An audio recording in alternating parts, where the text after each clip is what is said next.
Bonjour à tous et à toutes et bienvenue au culte de l'église du Chênay. Quand bien même nous sommes éloignés les uns des autres, nous sommes chacun chez soi en cette période de confinement. Nous avons néanmoins la joie de pouvoir être unis par la foi que nous partageons les uns avec les autres, cette foi en Jésus-Christ. Nous avons également le privilège et la joie de pouvoir continuer de louer et d'adorer le Seigneur notre Dieu. Alors je voudrais vous inviter à préparer votre cœur, à préparer votre esprit à ce temps d'adoration que nous voulons vivre ensemble, à vous mettre dans un état d'esprit de louange, à laisser de côté tout ce qui pourrait être inquiétude, distraction et à vraiment tourner votre regard vers Jésus-Christ, à vraiment aussi être dans un état d'esprit de réceptivité pour recevoir le message que Dieu veut vous transmettre ce matin, pouvoir être réceptif à sa parole, à l'écoute de sa voix. Alors je vous invite à prier pour remettre ce temps au Seigneur. Prions le Seigneur. Oui Seigneur Jésus, nous ouvrons notre cœur, nous ouvrons notre esprit à ta présence, à ta parole, ce que tu veux nous transmettre, que nous puissions être à ton écoute. Seigneur Jésus, si nous sommes là, c'est aussi et surtout, avant tout, pour te louer, pour t'adorer, pour glorifier ton nom et te rendre tout l'honneur qui t'est dû. Notre âme te bénit, Seigneur Jésus, que ce culte soit comme un doux parfum qui t'est agréable. Amen. Amen. Et le psalmiste nous exhorte au psaume 146, « Louez l'Éternel, loue l'Éternel, mon âme, je louerai l'Éternel, tant que je vivrai, je célébrerai mon Dieu, tant que j'existerai. » Et c'est ce que je vous invite à faire par le chant, à proclamer « Je louerai l'Éternel ».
Je vous invite à la prière. Seigneur, nous venons à toi t'apporter nos faiblesses, nos manques de patience et tout ce que nous ne comprenons pas. Nous te demandons de nous aider à te faire confiance quand nos forces défaillent et que l'avenir semble par trop incertain. En ce moment de culte que nous voulons te rendre ensemble, malgré ce confinement qui nous sépare géographiquement, donne-nous, Seigneur, d'être ouverts à ta parole, cette parole qui réconforte et qui fait du bien. Aide-nous, Seigneur, à diriger nos cœurs et nos pensées vers toi, afin que nous puissions être attentifs à ce que tu as à nous dire ce matin. Amen.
Je vous invite à écouter la lecture d'un passage du livre d'Ésaïe au chapitre 40. Ésaïe, chapitre 40, les versets 28 à 30. Ne le sais-tu pas? Ne l'as-tu pas appris? C'est le Dieu d'éternité, l'Éternel qui a créé les extrémités de la terre. Il ne se fatigue pas, il ne s'épuise pas. Son intelligence est impénétrable. Il donne de la force à celui qui est fatigué et il multiplie les ressources de celui qui est à bout. Les adolescents se fatiguent et se lassent. Les jeunes gens se mettent à trébucher. Mais ceux qui comptent sur l'Éternel renouvellent leurs forces. Ils prennent leur envol comme les aigles. Ils courent sans s'épuiser. Ils marchent sans se fatiguer. Amen.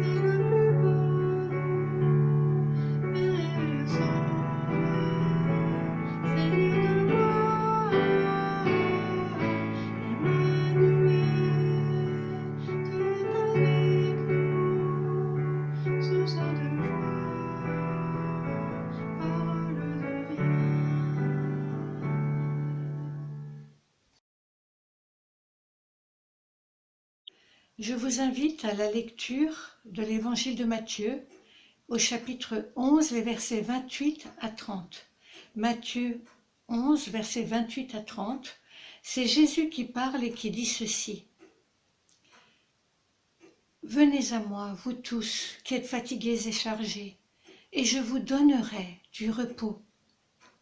Prenez mon joug sur vous et recevez mes instructions, car je suis doux et humble de cœur, et vous trouverez du repos pour vos âmes, car mon joug est aisé et mon fardeau léger. Amen. Du repos pour vos âmes. Le mal de notre siècle, c'est le stress. Tout le monde doit y faire face pour essayer de gérer le stress. Oui, nous sommes des gens stressés et habitons parmi un peuple stressé. Cela est vrai parce que nous vivons dans un monde stressant, avec une accumulation d'événements stressants, des actes de violence et des agressions verbales, la pression au travail pour être plus efficace et produire plus, même si nous n'avons pas assez de personnel. Il y a aussi la perte de certains acquis sociaux et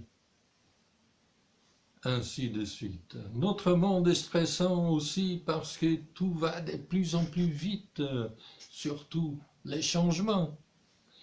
Nous devons être forts, nous devons être rapides et efficaces, mais cela ne garantit pas qu'une nouvelle technologie ne rende notre travail et même notre formation caduque. Cela est stressant. Et maintenant, au beau milieu de cette course effrénée, voilà qu'une chose inouïe qui arrive, le Covid-19. Et tout d'un coup, c'est le confinement. Allez, hop, tout le monde à la maison. C'est du repos forcé. Ah, enfin, du repos, pense-t-on. Mais très vite, beaucoup découvrent que le confinement n'est pas du tout repos. Il y a des enfants à gérer. Et mon salaire. Et mon travail. Et si j'attrape le virus quand même? et le déconfinement tant souhaité par tous, c'est la angoisse aussi par sa complexité et par la menace du virus qui est toujours là. Oui, le stress continue. D'après un sondage, 44% des confinés se disent être en détresse psychologique. Le mot stress n'apparaît pas dans la Bible, mais l'idée de stress est bien présente dans la Bible. La Bible nous parle de stress quand elle parle des tribulations, des afflictions, des épreuves, des fardeaux. Alors, dans un monde aussi stressant que le nôtre, ce n'est pas étonnant que tant de gens se plaignent d'être fatigués et surchargés. Et voilà que Jésus vient à notre rencontre dans notre monde stressant. Jésus nous dit, « Venez à moi, vous tous qui êtes fatigués et chargés, et je vous donnerai du repos. » Du repos? Mais c'est un rêve, ça! Après tout, Jésus ne change pas les réalités stressantes de notre société. Il ne change pas les patrons trop exigeants. Il n'élimine pas les embouteillages de la circulation, par exemple. Non, mais en revanche, Jésus nous donne un cœur nouveau et un autre regard sur la vie. C'est le regard de la foi en notre Créateur et notre Père céleste. La foi, c'est la confiance. Confiance en Dieu et dans la vie. La foi, c'est aussi courage, le courage d'être. Un cœur nouveau et un regard nouveau. La foi nous donne confiance et courage pour faire face aux vicissitudes de la vie. La foi nous donne un sens de sécurité, même dans la tempête. C'est ainsi que Jésus nous sauve des faux dieux. Ces faux dieux qui nous mènent à la baguette. Oui, Jésus nous sauve du Dieu argent, du Dieu pouvoir et du Dieu plaisir qui domine notre société. Ces dieux font courir les gens qui se disent libres, mais ils courent comme des esclaves. Ils courent et ne vont nulle part. Alors Jésus nous dit, « Venez à moi, vous tous qui êtes fatigués de tourner en rond, vous tous qui avez des nerfs surchargés, et je vous donnerai du repos. Prenez mon joug sur vous et recevez mes instructions. Pas besoin de courir à 200 à l'heure pour me suivre, parce que je suis doux et humble de cœur, et je vous aime. » Mais attention, nous ne parlons pas d'une panacée où il suffit de prendre Jésus 3 fois par jour et tout ira bien. Non, ce n'est pas ça du tout. Nous sommes encore dans ce monde, avec ses souffrances et avec ses problèmes. Ce n'est pas en devenant chrétien que tous nos problèmes disparaîtront. Nous ne sommes pas encore au ciel. Non, mais ce que Jésus a fait pour nous, pour utiliser le langage des philosophes et des théologiens, c'est qu'il a vaincu l'angoisse fondamentale de l'existence. Oui, il a vaincu l'angoisse fondamentale de l'existence. Alors maintenant, c'est à nous de choisir entre l'angoisse et la confiance. Confiance que seule la grâce, la liberté et l'amour peuvent nous accorder. L'unité avec nous-mêmes et la gratitude pour les dons de l'existence. C'est ainsi que Jésus nous donne la paix qui surpasse toute intelligence et le repos pour nos âmes. Pas une panacée donc, mais une confiance en Dieu et une force tranquille pour nous aider à faire face aux difficultés de la vie. Jésus a ajouté « Je vous donnerai du repos car mon joug est aisé et mon fardeau léger. » Autrement dit, avec ce repos, il ne s'agit pas de somnolence ni d'inertie, mais de remise en phase avec les projets de Dieu. Repos et sainteté par la marche au rythme de ses projets. Donc, vous allez reprendre du service, parce que vous n'êtes pas fichu, vous n'êtes pas fini. Il y a encore du service pour vous. Ce n'est donc pas à une démission que Jésus nous appelle en nous donnant son repos. Nous sommes au service de Dieu et par là au service de l'humanité. Et Jésus d'ajouter « Mon fardeau est léger ». Quel est ce fardeau léger que Jésus nous donne? C'est le fardeau de l'amour. Le fardeau, entre guillemets, d'aimer.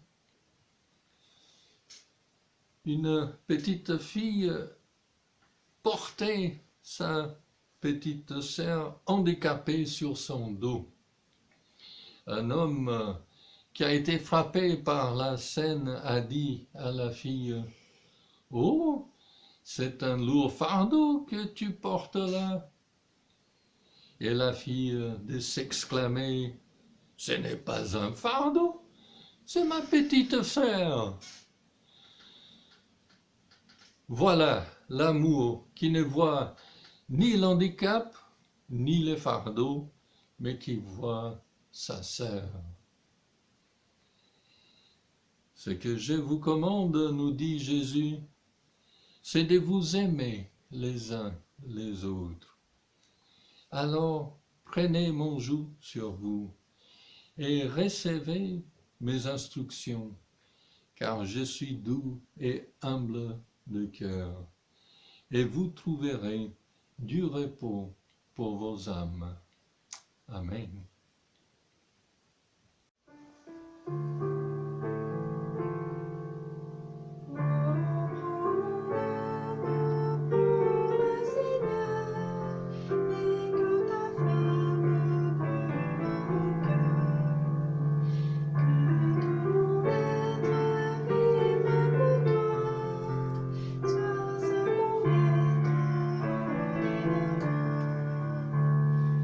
Sous le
Prions le Seigneur. Seigneur, tu es le Dieu de toute compassion et de bonté. Dans un monde déboussolé qui ne sait plus vers qui se tourner, tu restes le rocher sur lequel nous pouvons nous reposer pour pouvoir mieux repartir ensuite.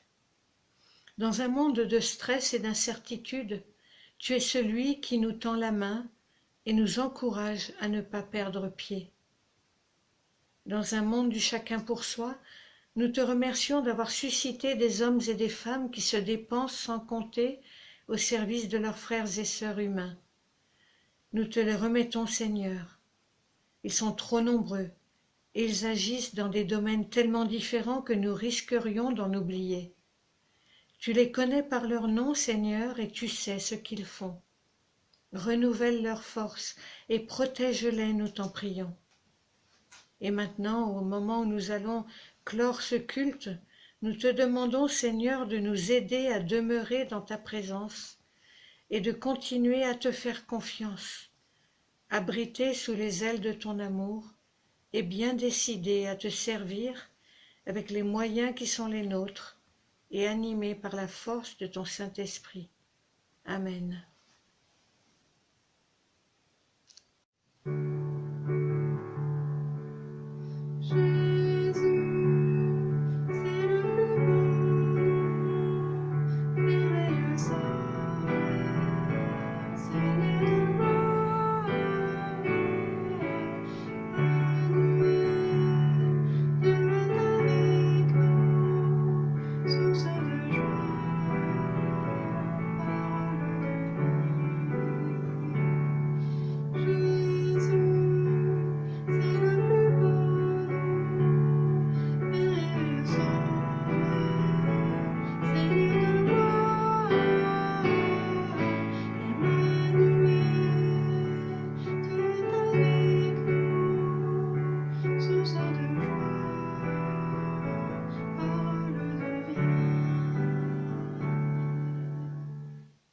Et recevez la bénédiction du Seigneur.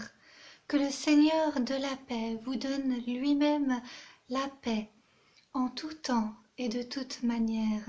Que la grâce de notre Seigneur Jésus-Christ soit avec vous tous. Amen. Et bon dimanche à tous et à toutes.